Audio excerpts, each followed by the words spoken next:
bad lookout. Rheneas and Skarloey were talking quietly to Coldy next morning when Duncan stormed up, followed by Sir Handel. "Hello," chuckled Rheneas. "Here we go." "I nearly came off," fumed Duncan. "Those coaches pushed me. The thing controller says they didn't. He says I kept a bad lookout." "We've no money to mend you," he said. "And if it happens again, I'll leave you at the back of the shed. Why does he always pick on me? It's not fair." Skarloey said nothing. He just winked at Rheneas like this. "As you were saying, Coldy," remarked Rheneas, "you had 2 coaches on your final trip. Do you ever take more?" "No, our line is so steep that we're only allowed 1. We each have our own. Mine's called Catherine. I know her well. That's most important." "Why?" asked Sir Handel. "They're only coaches." "Ours," said Coldy, "are something more. You pull your coaches, and you can see ahead. We push ours up so we can't see. They watch the line for us. The guard watches too, of course, but Catherine's so clever that I know at once if anything is wrong." "That must take a load off your mind," said Skarloey. Coldy smiled. "But not off my buffers. Climbing is hard work and needs a lot of steam. My firemen and I have a tiring time. Coming down," he went on. "It's different. Catherine and I just roll. We need no steam for that."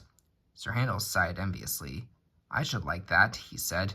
"With your automatic brakes, it sounds like a rest cure."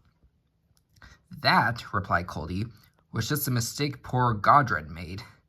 "Who," asked the little engines, "is Godred?" "Godred was our number 1 and named after a king," Coldy replied. "Perhaps I went to his smoke box and made him conceited. He'd never keep a good lookout. He'd roll down the line looking anywhere but at the track. 'You'll have an accident,' I told him. 'Pooh,' he said. 'I've got automatic brakes, haven't I? And driver's got his air brake. What more do you want?'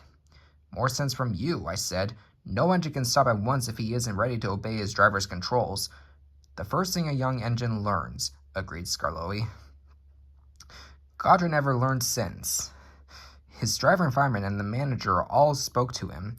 They even took him to pieces to see if anything was wrong, but he still went on in the same old way. One day I was going up and waited at a station for Godred coming down to pass me. As I waited, so it happened. One moment he was on the track. The next, his driver and fireman jumped clear as he rolled over.